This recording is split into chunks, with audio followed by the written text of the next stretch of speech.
This video shows you how editors are done in the Sample Data Collection app built with Alpha Anywhere for the Concrete Mixing Truck Daily Inspection.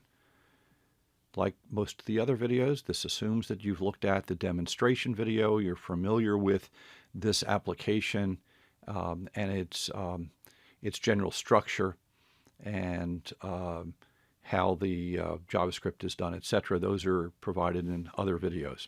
So, in other videos, we showed you about the data, the flat file data that's in main list, and the pages that get you to the different layouts of the form view. And in the form view, when you tap on on one of the items in the form, it'll fire up an editor. So we're going to look at that. So let's take a look at operationally what you see. We're over here. Here are the lists of the main list. This is the list of the different records. And over here we have the different pages. And over here we have a form view. And you see that it says we're in the vehicle specification. In the specs page, and vehicle specification, the truck chassis, and here's the truck make is Mack. Down here is mixer, and this is the drum plate data, and it has different things, okay? And if we go to the checklist, we see that there's documentation here, truck body, etc. And these are the mixer items. And when we go to look at one of these, we have truck body, truck items, truck light. Okay, so we have here that it's the truck body and it's the truck lights, and we're in truck items. Okay, documentation, operations manual, truck items on the checklist. We now see go back to checklist, truck items, documentation, the operator's manual. And then we can go next. We can set a value.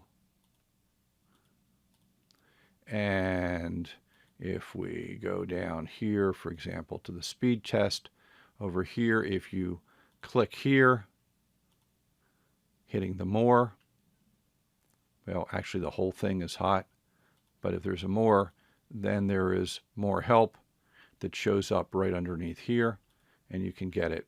And this particular one, you can do a timer, and you stop the timer, it figures out pass and fail. And if we go over here at the specs, this truck make is a list, and you can choose from the list. This has numeric keypad, and this has a place where you can type things in. Okay, so let's look at, and here we go, the name of the mixer. This has a more help. Okay, so let's see how that's done. In the main form view, if we look at the fields, we see that the fields have editor set and tells you which one, and it tells you if it's editable. Like these are not editable, but let's look at we looked at the mixer model, and the mixer, it has in it the editor set, the editor, it has the help text, it has the field title, user defined over here where it has the section name and the long help text, and the long help text is HTML. If we go down to the drum speed test, if we look at that, you'll see that it has the section name as well as the group name and the long help text over here. And if we look at the long help text, it is HTML. Okay, so this is the normal way that you use editors. And when they're selected, when those form view items are selected, it will bring up those editors. Now, the editors are all in editor set 1, okay? And if we look here, it says the shared top controls are initialized by the initialize editor, which each editor's show editor event uses, okay? So the first thing that happens is the editor set, okay? And the editor set has the show JavaScript property, and it is used to be able to make those next previous buttons do the right thing. So the right one shows up. So first thing it does here is it switches to the editor panel. That's the first thing you do when it says show JavaScript, the show JavaScript, and for that editor set, because obviously to show it, you want to make sure that the editor panel is up. Then we make sure that the long help overlay is hidden in case for any reason it had been there from before. There are 2 sets of next previous buttons, one with normal editing and one when you do this error traversal, which we'll show in another video. So we get all the pointers to all of the buttons, and if we're traversing the list of errors, then we have to do all this stuff. Okay, we'll look at that in another video. But if you're regular editing from the form, then there is no editor text on the right. The next button should be shown. The next error button is not shown. The previous button is this one shown. The previous error button is not shown. And then you want to find out which layout is being displayed. You can find that out by looking at the page list. That tells you what layout is the one that the current layout. And then this object specifies which fields are the first and last for each layout. So this one knows that for ID values, the first one is location and the last one is location because there's only one that you're allowed to edit. Vehicle specs, the first is truck make, the last one is tank capacity. Checklist has operator's manual, turn off valve.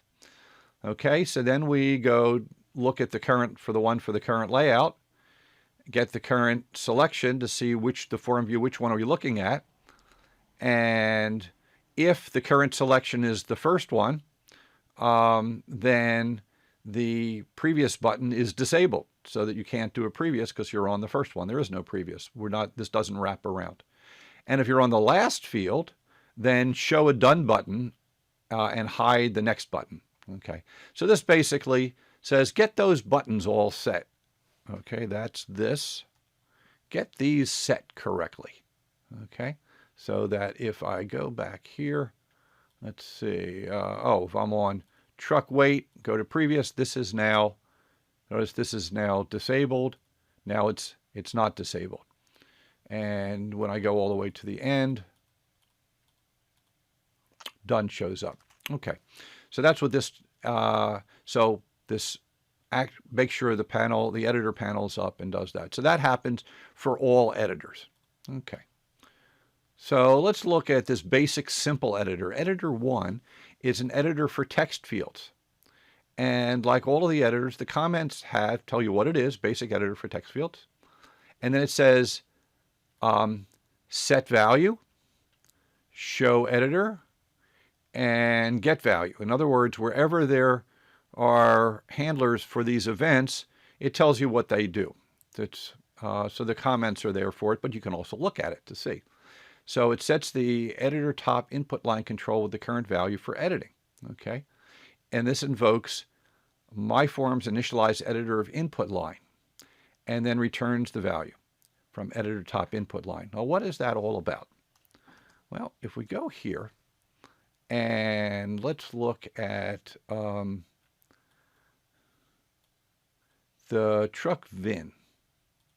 The truck VIN you can type in. This is one of those editor fields. And this up here needs to get the value, and that has to be shown. And if we go over here, we see that on the editor panel, this is our editor panel, and it has a top section. Well, first of all, there is this stuff up here, the header up here, that has a back button, and it has the group name. Initialize editor sets that up, and it has text in the upper right, which we're currently not using. But then there's the top container, and in the top, the section name goes here. There's a field container, which might have in it the field name, the editor top input line, and this is shared text that may be updated by some editors. So these get hidden. Do I want to look at the editor top input line, which is a text box, or do I want to look at the editor top value line that just sort of shows a value but is not editable? And this is where help goes, and then any error conflict messages go down here. So this is the same on every editor at the top of the editor page. That's all this stuff over here, and it's sort of in this light gray you might be able to see. And you have these areas. And then on top of it are the overlays for the buttons. So, going back here to editor 1, set value says set the value to the editor top input line to the value that's being passed in so that sets this to the value you want to edit.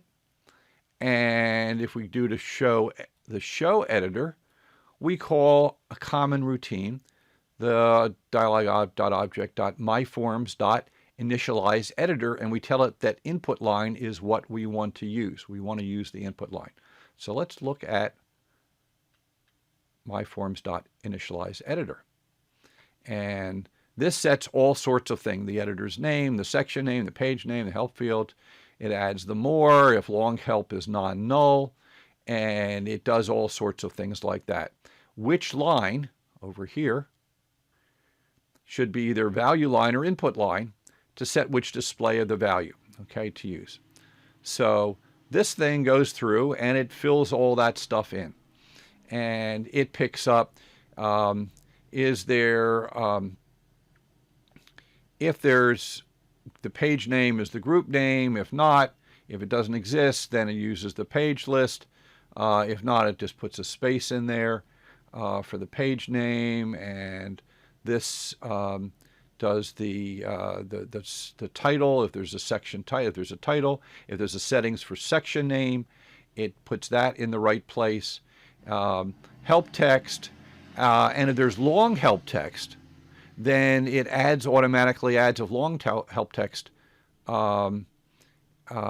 It adds this span to it. Okay, so it's the help text plus, if there is some long help text, it adds the more in the right class. Okay, and if there's no help text, then it hides that whole thing.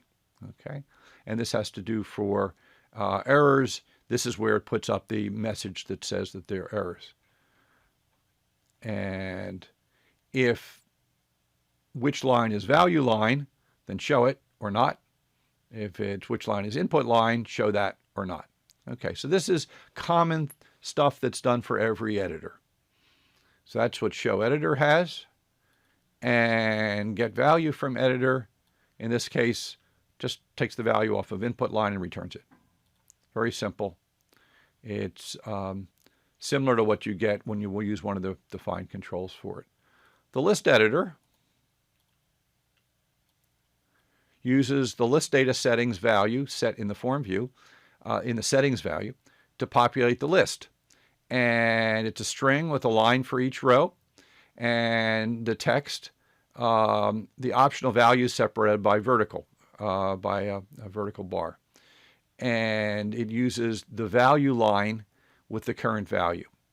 And this shows the value line, and it also sizes the list container, and this returns the value of the editor choice control. So let's look at that. There's this list in here, and the list has the choices list. And all that is it's going to get filled in its static data. It has text and value, which are going to be filled in from the settings for that particular item. And there's a list event that says on tap,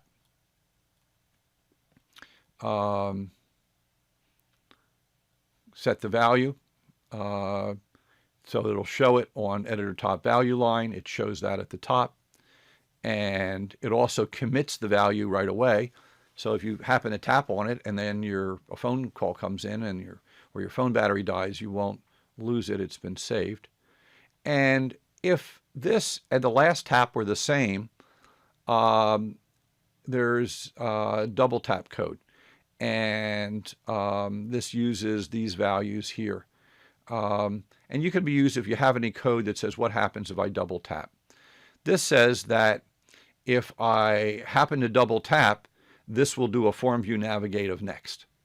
Okay, so this just is a way of being able to, the last tap is the same as this one, then go to next. So that's how this list works. Nothing really special about the list. It just has the text. And let's look at here. We get the list editor choice list. We get the settings.list data that was set in the record in the main list, and split it on new lines. And if it has two parts to it, then we'll use the two parts, record one and record. But if not, if there's only one part, assume the second part's the same as the first part. And that has text and value. So this is for setting that up. And populate the list. And set the value of the list to the current value of the field. And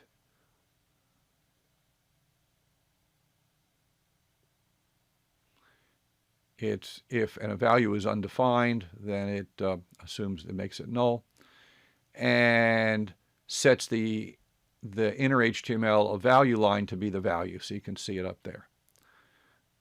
When we do show editor, it does initialize editor, the standard common code, but then it gets the body ID of the editor panel, and then gets that actual element. It gets a pointer to the top container and the editor top error container, and it also gets a pointer to the list editor choices list container, which is down here. Okay. It then says that the height of the choice list is the body element offset height, which is the height, minus the top container minus the editor list. Okay, that's how big I want the list to be. PX, you have to add that to set the height. And then I get a pointer to the list, the editor list, and I do a resize. It will now be resized to fill its container, which will work nicely and make the scrolling work right. And then I scroll to item whatever the current value is. Okay, so to make sure that it's being shown on the screen, now that I know how big the screen is and it fits on the screen. Finally, for showing the value, I just get the value, return the value of the list. So that's how the list works. The number pad, it's a view box, number pad control. It uses JSON data like this, and you can read how it works. It's similar to some other samples that use this type of view box in JavaScript, and it lays out the keys, and so the set value, it populates the view box so that it'll have the current value, and uses initialize editor and returns the value. If you remember with this one, Here are the buttons. Here we have up here, but we can actually click. Let's see. This one we're not allowing you to click on it, but it actually is. We can do our buttons to take care of it. This is, and this is a view box down here that handles it and controls this. It actually, I think, puts a vertical bar in there to make it look like there's an insertion point, even though there isn't, okay?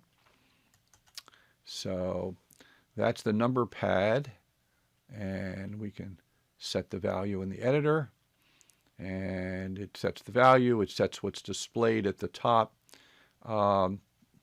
takes that keyboard object and populates it, and there is code that goes with it called process keyboard operation that is used to control the number pad view box. Here's the number pad view box, and you can look at it and see how it works. As I say, that's a we're not going to go over that in this video, but it's similar to the one in I think similar to the one that's used for the car inspection app. And get value. So show value, we just do that. Get value, just do that. Okay. Checklist item. Checklist item buttons are, it's a view box, and the view box, here, let's take a look at this. It tells you exactly how it works. You can read this, and it shows how it uses choices. Again, this is similar to the tablet forms example with the car inspection. And set the value populates the view box with the choices, and show editor invokes the same thing. But there is no value line or text input line in it. That's why it brings it up with quote, quote, and returns the value of the view box. Here's the view box here, and you can look at it. So you can go through these and see how they work. Finally, there's the RPM editor. That's special to this component. It sets pass-fail to be the value, or nothing. Pass-fail is down here. There's a flex layout, and this is, no, it's this one up here, the pass-fail. And this over here is this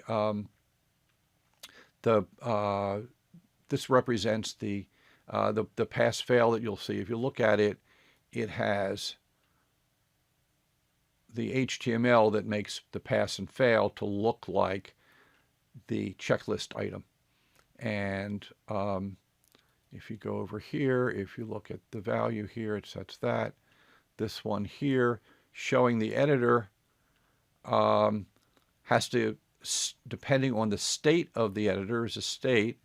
If it's pass-fail, then it sets clear results as this button, the big button that it has at the bottom. There's this big button that fits in here.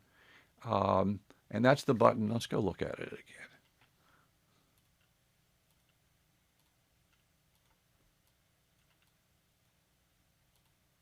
This big button over here, this is your pass-fail. You can't do anything to it. You can only run it from here, which causes it to do its thing. Yep. Too fast. Let's start the timer again. So notice when it says start timer. Now it says, again, I'm too fast. Now it says start timer, stop timer. And here it says clear results because it has it. And it tells you the RPM that it was 100% of the target, etc. So let's look how that works. When you first come into it, if it has a value, then set it to say clear results in BTL. BTL is the the stopwatch button text,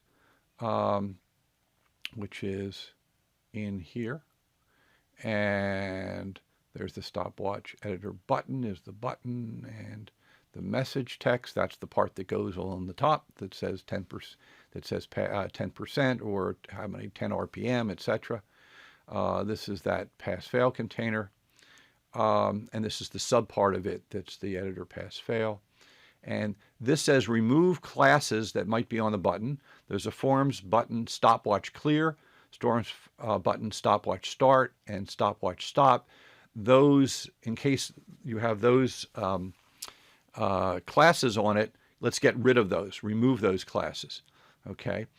If there's an existing result, then add the class stopwatch clear, put the word clear on it, remove the class of the others of no value disabled, which is various looks of, that's for PF, that's for the pass-fail container, and this button class determined which is large. Is it the left? Is it the pass button or the fail button? Which one? And this sets the right CSS for that. Now these CSS classes are all in the CSS for I think for the component or for the checklist buttons. We'll go over that in another video where we go over the CSS classes. If there's no value, then say start test and set it up appropriately with the stopwatch start button is the look, which is that's the green and the no value, etc. And then initialize the editor.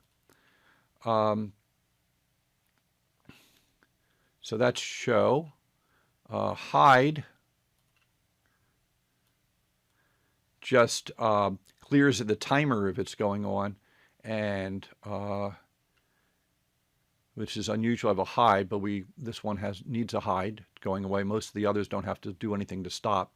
And get value just returns the settings of .pass-fail that it's remembering itself. So this is all controlled. This set of HTML is controlled by what's going on.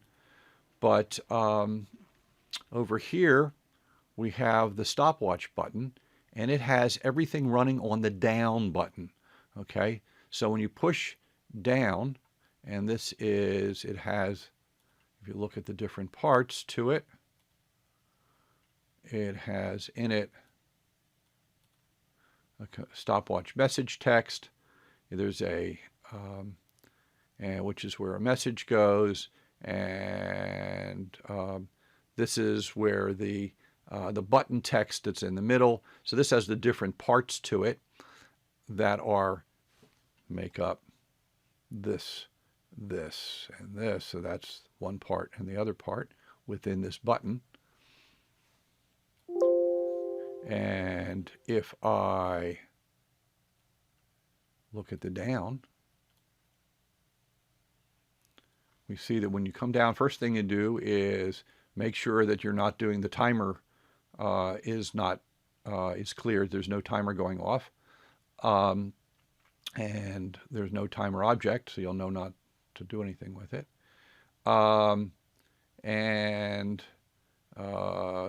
You may be using the messaging. Do we use messaging in this? Yeah, well, it used to for certain things. This is for debugging purposes. It had it in there, which was helpful.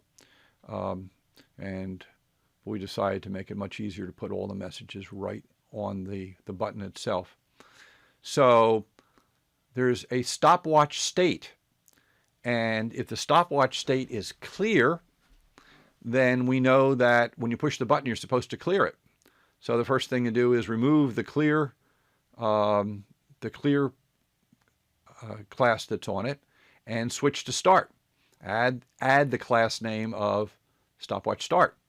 Put the word start timer in the middle. Set the number that you see to 0.0 seconds. Pass-fail goes to both of them aren't set. And the stopwatch state is in start. Okay?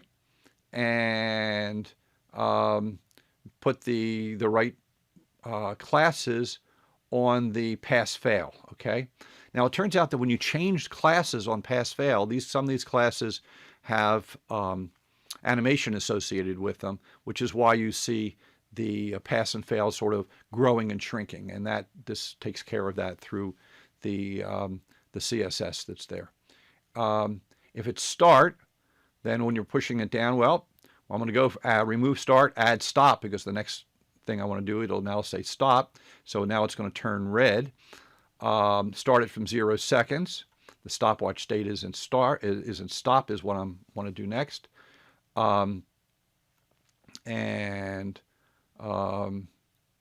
Remove any classes if it was, if the pass-fail was pass or fail, get rid of it, because we don't know what it's going to be. Time start is now, and set an interval function so that the interval function is every 1/10 of a second, every, 100 milliseconds. Get the difference from the current time, and get that so that I can put RPM in. So the time value is, this turns it into 1.1, 1.2, etc. It shows you the time.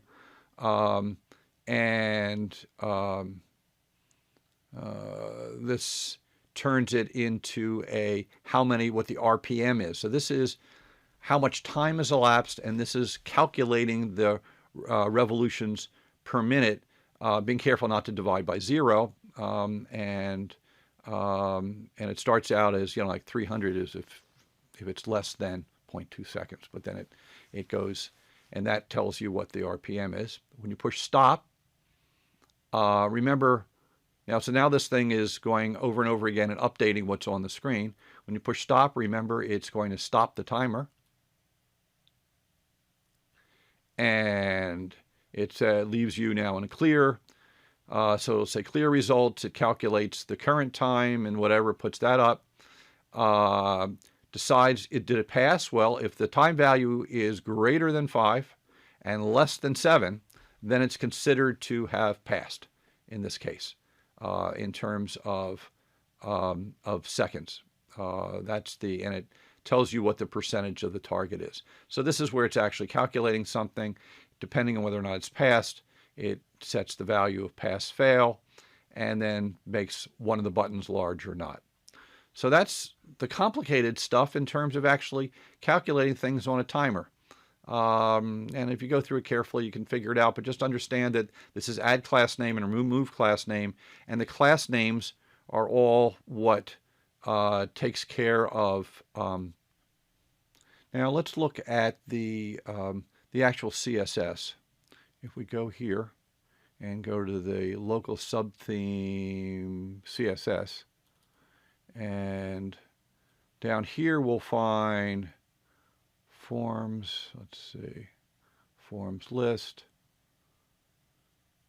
forms button, and in the forms button we have forms button stopwatch, and it has the message, the text, the start, sends it to a pass green versus a fail red. It uses the link blue. So this is how it sets the different colors. They come from here. This is explained more in the video about theming and CSS, etc. The other, if you go to the CSS and you look for checklist. Here, these choice values. You'll see these. This is for the checklist items, the buttons, and this is the large, the pass, fail, etc. You can see the WebKit transition. Transition is width. When the width changes, let it take 0.2 seconds to do that. So that's where these are. They're in the normal CSS. Okay. So that's the RPM editor. The conflict editor will show that in a separate video about the errors. And that's pretty much it. The only one I want to show you is the when you bring up long help. Okay, so when help is pressed over here, if we look at the help text, right? Uh, the help text container, if you click on help, it does the show long help, okay? And that I'm showing long help from the editor panel on the top. And if we go to, oops, we go to show help. There we go. Show long help, panel ID and plain help ID. Then what it does is it gets a pointer to the long help overlay in the body, and it figures out where to position the long help and how high to make it. And of course, it sets the scroll to the top at the that's the last thing that it does it after it sets the height.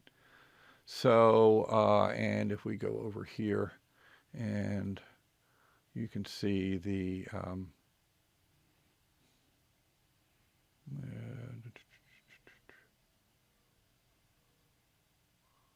here is the long help overlay that's used for this one.